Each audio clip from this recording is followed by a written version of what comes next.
साथियों, जन्म और मृत्यु तो एक दूसरे के पूरक हैं, साथी हैं। संसार के सभी ऐश्वर्य, विलासिता, पैसा क्षणभंगुर है, विनाशशील हैं, शाश्वत नहीं। जैसे मनुष्य पुराने वस्त्रों को त्याग कर दूसरे नए वस्त्रों को ग्रहण करता है, वैसे ही जीवात्मा पुराने शरीर को त्याग कर दूसरे नए शरीर को प्राप्त होता है। जो आत्मा को समझ लेता है वह मृत्यु के रहस्य को जान जाता है। साथियों, एक बार फिर आप सभी का अभिनंदन करते हैं बुद्धम शरणम गोइंग चैनल पर। साथियों, आज भले ही हम स्वस्थ हों, परंतु हम यह नहीं कह सकते कि हम मरेंगे नहीं। मृत्यु तो एक दिन हम सभी को आनी ही है। वह कब आएगी यह निश्चित रूप में कोई नहीं बता सकता, परंतु ये कभी भी आ सकती है। इस सृष्टि की रचना बहुत ही व्यवस्थित रूप से हुई है। इस संसार की प्रकृति के अनुसार इसे दो पहलू में विभाजित किया गया है। इसी से संसार में जीवात्मा का आवागमन, उदय और अस्त, सुख दुख आदि संभव है। इस पृथ्वी पर रहस्यमयी और सबसे बड़ी सत्यता यह है कि जो जन्मा है वह निश्चित रूप से मरेगा, चाहे वह कोई भी जीव जंतु या निर्जीव क्यों ना हो। एक न एक दिन सभी को नष्ट होना है। जो जन्मा है उसकी मृत्यु निश्चित है। जन्म और मृत्यु की प्रक्रिया का आध्यात्मिक रहस्य यह है कि ये दो अलग अलग घटनाएं नहीं हैं, बल्कि एक ही चक्र के दो हिस्से हैं। साथियों, जन्म एक नए जीवन की शुरुआत है, तो वही मृत्यु उस जीवन का अंत है। लेकिन याद रखें, मृत्यु अस्तित्व का अंत नहीं है। जन्म और मृत्यु का एक रहस्य है कि ये दोनों विकास और परिवर्तन के अवसर हैं। जब हम पैदा होते हैं तो हम बिना किसी छल कपट के साथ दुनिया में आते हैं। हमारे पास सीखने और बढ़ने का और हम अपना जीवन कैसे जीना चाहते हैं इसके बारे में अपनी पसंद बनाने का अवसर होता है। जब हम मरते हैं तो हम उसी स्रोत यानी कि उसी ईश्वर में लीन हो जाते हैं, वहीं पर लौट जाते हैं जहां से हम आए थे। इसलिए हमारे पास अपने जीवन पर विचार करने और अपने अनुभवों से सीखने का अवसर है। जन्म और मृत्यु का रहस्य ये भी है कि ये दोनों एक बड़ी योजना का हिस्सा हैं, जिसे परमात्मा ने बनाया है। साथियों, हम सभी एक यात्रा पर हैं और जन्म और मृत्यु रास्ते में दो महत्वपूर्ण मील के पत्थर हैं। दोनों ही विकास और परिवर्तन के अवसर हैं और दोनों हमें अपने अंतिम गंतव्य के करीब जाने में मदद करते हैं। विभिन्न धर्मों में जन्म और मृत्यु के बारे में अलग अलग धारणाएं हैं। बौद्ध धर्म में जन्म और मृत्यु को संसार या पुनर्जन्म के चक्र के हिस्से के रूप में देखा जाता है। जब हम मरते हैं तो हमारे वर्तमान कर्म ही हमारा अगला जन्म निर्धारित करते हैं। जन्म और मृत्यु को मानवता के लिए ईश्वर की योजना के हिस्से के रूप में देखा जाता है। जन्म एक तरह से मनुष्य को ईश्वर का एक उपहार है और मृत्यु शाश्वत सत्य है, जो एक नए जीवन की ओर एक नया कदम है। हिंदू धर्म में जन्म और मृत्यु को पुनर्जन्म के चक्र के हिस्से के रूप में देखा जाता है। जब हम मरते हैं तो हमारी आत्मा एक नए शरीर में पुनर्जन्म लेती है। हम धर्म के मार्ग पर चलकर मोक्ष या पुनर्जन्म के चक्र से मुक्ति प्राप्त कर सकते हैं। जन्म और मृत्यु का आध्यात्मिक रहस्य वास्तव में तीन अलग अलग शब्दों में है, जो बहुत महत्वपूर्ण हैं। मृत्यु वह अनुभूति है जो निश्चित है, जिसमें एक दिन हमारा शरीर मर जाएगा, और जन्म जिसे हम नियंत्रित नहीं कर सकते। हम पृथ्वी पर कैसे आए, परंतु हमारा कर्म ही है जो ये तय करता है कि हमारे इस जीवन में सब कुछ कैसे घटित होगा।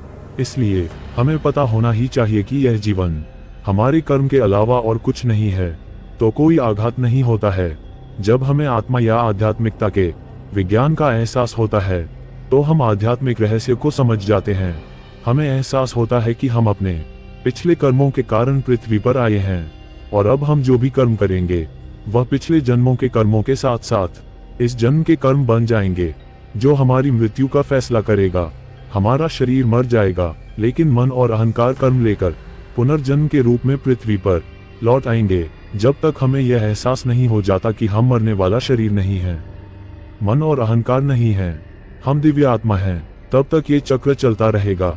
यदि हम यह आत्मज्ञान बोध प्राप्त कर लेते हैं तो हमारी मुक्ति होगी और ईश्वर के साथ एकीकरण होगा। यही जीवन का आध्यात्मिक रहस्य है। जन्म व मृत्यु का चक्र अन्य प्राकृतिक नियमों की तरह परमात्मा ने बनाया है। जन्म व मृत्यु की यह व्यवस्था सृष्टि की अटल व्यवस्था है। संसार में यह नियम काम कर रहा है कि जिसका जन्म व उत्पत्ति होती है, उसकी मृत्यु व नाश अवश्य होता है। साथियों, क्या आपको पता है कि हमारी यह सृष्टि भी तकरीबन 1.96 अरब वर्ष पहले बनी है। इसकी कुल आयु 4.32 अरब वर्ष है। जब इसका काल पूरा हो जाएगा तो परमात्मा इसकी प्रलय व नाश कर देंगे। प्रलय के बाद ये पुनः अपने मूल स्वरूप सत्व, रज, तम की अवस्था को प्राप्त हो जाएगी और इतनी ही अवधि तक प्रलय अवस्था में रहकर ईश्वर के द्वारा इससे पुनः नई सृष्टि का सृजन किया जाएगा।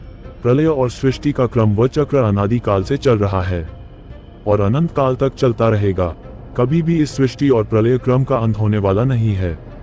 इसी तरह हमारा मनुष्य का शरीर जड़ है और यह प्रकृति के परमाणुओं व कणों से बना हुआ है।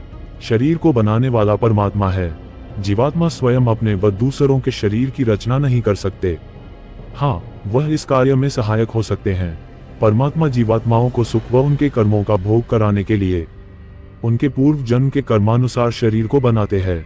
यदि पूर्व जन्म में हमने आधे से अधिक शुभ व पुण्य कर्म किए हैं तो जीवात्मा को मनुष्य का शरीर मिलता है, अन्यथा पशु पक्षी आदि प्राणियों के शरीर मिलते हैं।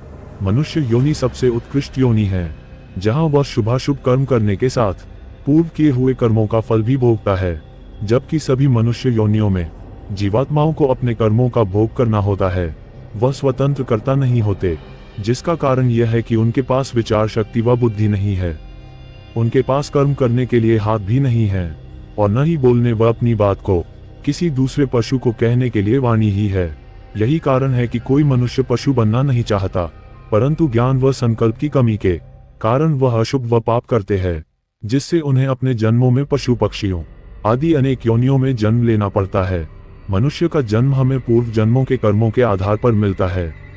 हम इस जन्म में मनुष्य बने हैं, इसलिए हमारा कर्तव्य है कि हम अपने कर्तव्यों व कर्तव्यों का ज्ञान प्राप्त करें। हमारा मानव शरीर पृथ्वी, अग्नि, जल, वायु और आकाश इन पंच भौतिक तत्वों से बना है। ये शरीर अमर नहीं हो सकता। यह अधिक से अधिक कुछ वर्ष ही जीवित रह सकता है, जिसका आधार जीवात्मा का प्रारब्ध और इस जन्म में उसका ज्ञान व कर्म होते हैं। इस बीच में तो मृत्यु आएगी ही और आत्मा को अपने शरीर को छोड़कर जाना ही होगा। वेदों में बताया गया है कि परमात्मा ही जीवात्मा को शरीर से युक्त करता है। वह मृत्यु के समय पर उसे शरीर से वियुक्त करता है। शरीर से वियुक्त करने का कारण यह है कि अब मानव शरीर जीवात्मा के रहने योग्य नहीं रहा। उसमें अनेक विकार आ चुके हैं। अब जीवात्मा शरीर में रहकर कर्मों का भोग नहीं कर सकता। यही मृत्यु का कारण प्रतीत होता है।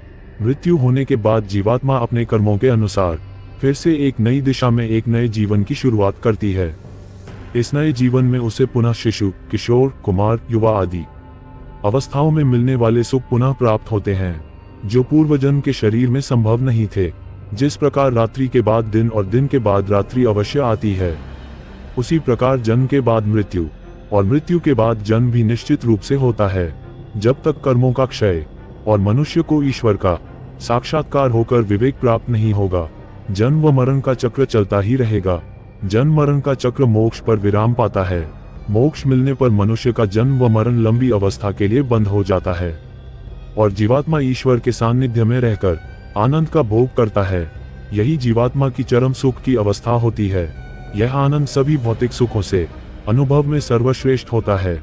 जीवात्मा के विषय में ये भी जानना है कि ईश्वर ही इसका सनातन व शाश्वत साथी है। ईश्वर जीवात्मा का पिता, माता, बंधु व सखा है। वही जीवात्मा का वर्णीय व उपासनीय है। जीवात्मा को ईश्वर के गुण, कर्म व स्वभाव का ध्यान कर उसे अपनाना और अपने दुष्ट कर्मों का त्याग करना ही जीवात्मा की उन्नति है। इसके विपरीत जीवात्मा दुख व अवनति को प्राप्त होकर अपना पर्जन बिगाड़ता है।